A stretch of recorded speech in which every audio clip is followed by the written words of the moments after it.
j'écris ceci sous une tension mentale certaine. Car, d'ici ce soir, je ne devrais plus être de ce monde. Sans le sou, arrivé au terme de mes réserves de drogue, qui seul rend la vie supportable, je ne peux plus endurer cette torture. Aussi, je vais me jeter depuis la fenêtre de cette mansarde vers la rue sordide en contrebas. N'allez pas croire, à cause de ma servitude envers la morphine, que je suis un faible ou un dégénéré. Lorsque vous aurez lu ces pages griffonnées à la hâte, vous pourrez deviner, sans jamais cependant vous en rendre entièrement compte, les raisons pour lesquelles je dois trouver l'oubli ou la mort.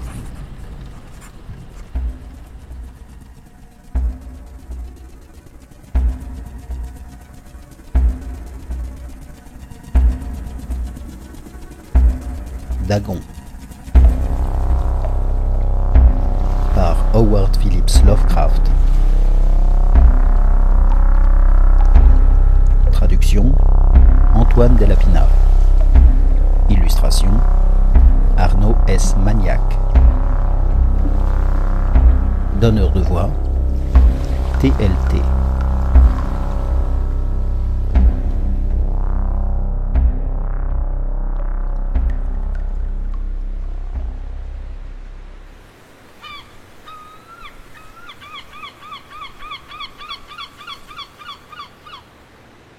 C'était dans l'une des parties les plus vastes et les moins fréquentées du Grand Pacifique que le bateau courrier sur lequel je servais comme subrécargue se trouva victime du vaisseau d'attaque allemand.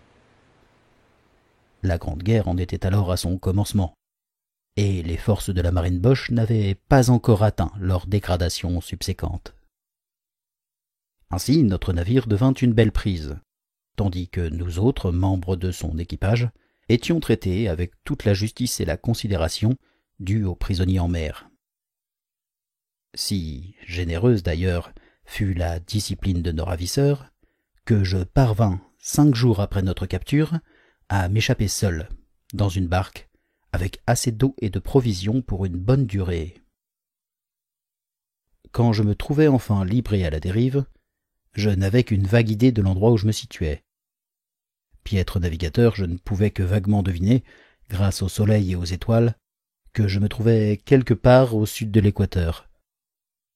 De ma longitude, je ne savais rien, et je n'avais nulle île ou côte en vue. Le temps demeurait clément, et pendant des jours innombrables, je dérivais sans but sous le soleil brûlant, à attendre un navire de passage, ou de m'échouer sur le rivage d'une terre habitable. Mais ni bateau ni rivage n'apparurent, et je commençais à désespérer de ma solitude sur l'immensité ondoyante d'un bleu ininterrompu. Le changement survint tandis que je dormais. Je ne saurais jamais rien de ces détails, car mon sommeil, quoique troublé et hanté de rêves, fut sans interruption. Lorsque je me réveillai enfin, ce fut pour me découvrir à moitié enlisé dans l'étendue visqueuse d'un bourbier infernal, qui s'étalait en ondulations monotones tout autour de moi, et aussi loin que portait le regard, et dans lequel ma barque se tenait échouée à quelque distance de là. Bien que l'on puisse aisément s'imaginer que mon premier sentiment serait celui de l'émerveillement devant une transformation si prodigieuse et inattendue de l'environnement, j'étais en réalité plus horrifié que stupéfait, car il y avait dans l'air et dans le sol en putréfaction une sinistre qualité qui me glaçait jusqu'au plus profond de mon être. L'endroit était rendu putride par des carcasses de poissons en décomposition et d'autres choses plus indescriptibles que je voyais saillir depuis cette gadoue dégoûtante sur cette plaine sans fin. Peut-être ne devrais-je pas espérer traduire par de simples mots la laideur indicible qui peut reposer dans le silence absolu et l'immensité aride. Il n'y avait rien que l'on puisse entendre ni voir, en dehors d'une vaste étendue de vase noir. Et pourtant, l'immobilité et l'homogénéité complète de ce paysage m'oppressaient d'une peur nauséeuse. Le soleil brûlait depuis un ciel qui me paraissait presque noir dans sa cruauté immaculée. Tandis que je rampais dans la barque échouée, je me rendais compte qu'il n'y avait qu'une seule théorie pouvant expliquer ma position. En conséquence d'un soulèvement volcanique sans précédent, une portion du fond marin aura été expulsée vers la surface, exposant ainsi des régions qui, pendant d'innombrables millions d'années, étaient demeurées cachées sous d'insondables profondeurs océaniques. L'étendue de la nouvelle terre apparue sous mes pieds était si grande en fait que je ne pouvais déceler le plus infime son de vagues déferlantes, aussi loin que je tendais l'oreille. Il n'y avait pas non plus le moindre oiseau d'eau pour venir se repaître des choses mortes. Pendant quelques heures, je m'assis à réfléchir ou à ruminer dans la barque, qui se tenait sur son côté et offrait un petit coin d'ombre, tandis que le soleil se déplaçait à travers les cieux. Alors que la journée avançait, le sol avait perdu un peu de sa viscosité, et il me semblait pouvoir suffisamment sécher pour être traversé d'ici une courte période. Je ne dormis que très peu cette nuit-là, et me constituai le lendemain un pactage contenant des vivres et de l'eau, en préparation d'un périple à travers les terres, à la recherche de la mer disparue et de possibles secours. Au matin du 3e jour, je trouvai le sol suffisamment sec pour pouvoir être arpenté avec aisance. L'odeur de poisson était exaspérante, mais je m'inquiétais bien trop de choses plus graves pour me soucier d'un mal si minime, et m'élançais hardiment vers un objectif inconnu. Toute la journée, j'avançais continuellement vers l'ouest, guidé par un monticule lointain qui se dressait plus haut que toute autre élévation dans le désert vallonné. Je campais cette nuit-là, et continuais le jour suivant de marcher vers le monticule, bien que l'objet semblât à peine plus proche que la première fois que je l'aperçus. Au soir du 4e jour, j'avais atteint le pied du tertre, qui s'avérait être bien plus élevé que ce qu'il apparaissait au loin. Une vallée intermédiaire lui donnait un relief encore plus contrasté avec le reste de la surface. Trop épuisé pour le gravir, je dormis à l'ombre de la colline. Je ne sais pas pourquoi mes rêves furent si déchaînés cette nuit-là, mais avant que la lune faiblissante et fantastiquement gibbeuse ne soit montée loin au-dessus de la plaine orientale, j'étais réveillé, en sueur froide, bien décidé à ne pas dormir une seconde de plus. Les visions que j'avais vécues étaient trop accablantes pour pouvoir être à nouveau endurées. Et à la lueur de la lune, je vis comme il était imprudent de ma part d'avoir voyagé de jour. Sans l'éclat d'un soleil assoiffant, mon périple m'aurait coûté moins d'énergie. En effet, je me sentais désormais tout à fait apte à entreprendre l'ascension qui m'avait rebuté au coucher du soleil. En ramassant mon paquetage, je commençai à grimper sur l'éminence. J'ai dit que la monotonie continue de la plaine vallonnée était pour moi source d'une vague horreur, mais je crois qu'elle prit de l'importance lorsque je gagnai le sommet de la butte et observai de l'autre côté, en contrebas, une incommensurable fosse ou canyon dont les recoins noirs n'étaient pas encore illuminés par la lune, encore trop basse. Je me sentais comme en bordure du monde, regardant par-delà sa limite un insondable chaos de nuit éternelle. À travers ma terreur me vinrent soudainement de curieuses réminiscences du paradis perdu et de l'horrible ascension de Satan à travers les malséants royaumes des ténèbres. Alors que la lune s'élevait dans le ciel, je commençais à voir que les pentes de la vallée n'étaient pas aussi perpendiculaires que je l'avais imaginé.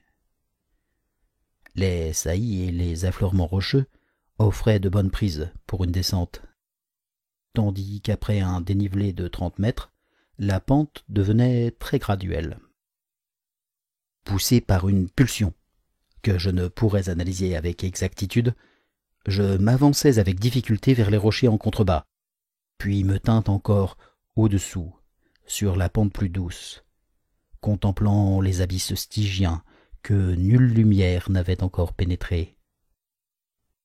Mon attention fut capturée tout d'un coup par un immense et singulier objet sur la pente opposée, qui s'élevait abruptement près d'une centaine de mètres devant moi.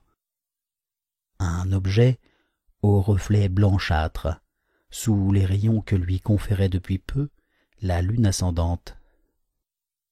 Qu'il s'agissait simplement d'un gigantesque morceau de rocher, je m'en étais vite convaincu, mais j'avais conscience, une distincte impression, que sa forme et son emplacement n'étaient pas totalement fruits de la nature.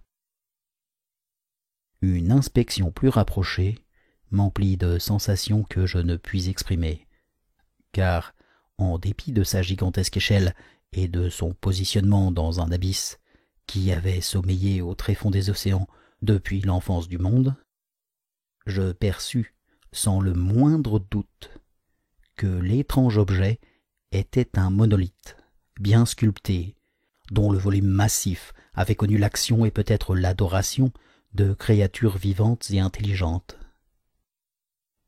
La lune, désormais proche de son zénith, brillait d'une lumière étrange et éclatante au-dessus des imposants escarpements qui enserraient la faille, et révélait le fait qu'un vaste bras d'eau s'écoulait en serpentant dans ses profondeurs à perte de vue dans chacune de ses directions, et me léchait presque les pieds tandis que je me tenais sur la pente. De l'autre côté de la crevasse, les vaguelettes baignaient la base du monolithe cyclopéen, sur la surface duquel je pouvais maintenant déceler des inscriptions et de grossières sculptures. L'écriture utilisait un système de hiéroglyphes qui m'était inconnu et ne ressemblait à rien que j'avais pu voir dans les livres. Ils étaient pour la plupart constitués de symboles aquatiques formalisés, comme des poissons, des anguilles, des pieuvres, des crustacés, des mollusques, des baleines et d'autres du même ton.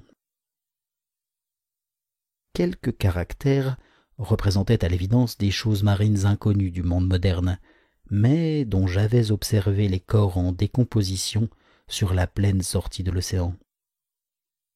Ce furent cependant les gravures picturales qui suscitèrent chez moi la plus grande fascination.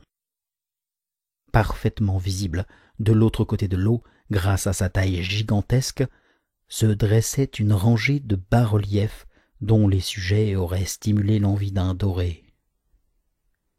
Je crois que ces choses étaient censées dépeindre des hommes, tout du moins une certaine sorte d'hommes, mais les créatures étaient représentées en train de folâtrer tels des poissons dans les eaux d'une grotte sous-marine, ou honorant un autel monolithique qui paraissait également se trouver sous les flots. De leur visage et de leur corps, je n'ose parler en détail, car leur simple souvenir me pousse au malaise. Grotesques, au-delà de l'imagination d'un Poe ou d'un Bulwer, elles étaient sacrément humaines sur un plan général, en dépit de leurs mains et de leurs pieds palmés, de leurs lèvres incroyablement larges et flasques, de leurs yeux vitreux et globuleux, et d'autres aspects dont le souvenir est encore moins plaisant. Curieusement, elles semblaient avoir été gravées de manière atrocement disproportionnée avec le décor de leur arrière-plan, car l'une des créatures était montrée en train de tuer une baleine, elle-même représentée comme étant à peine plus grande que son bourreau. Je remarquai, comme je l'ai dit, leur caractère grotesque et leur taille étrange. Mais décidai en un instant qu'elles n'étaient que les divinités imaginaires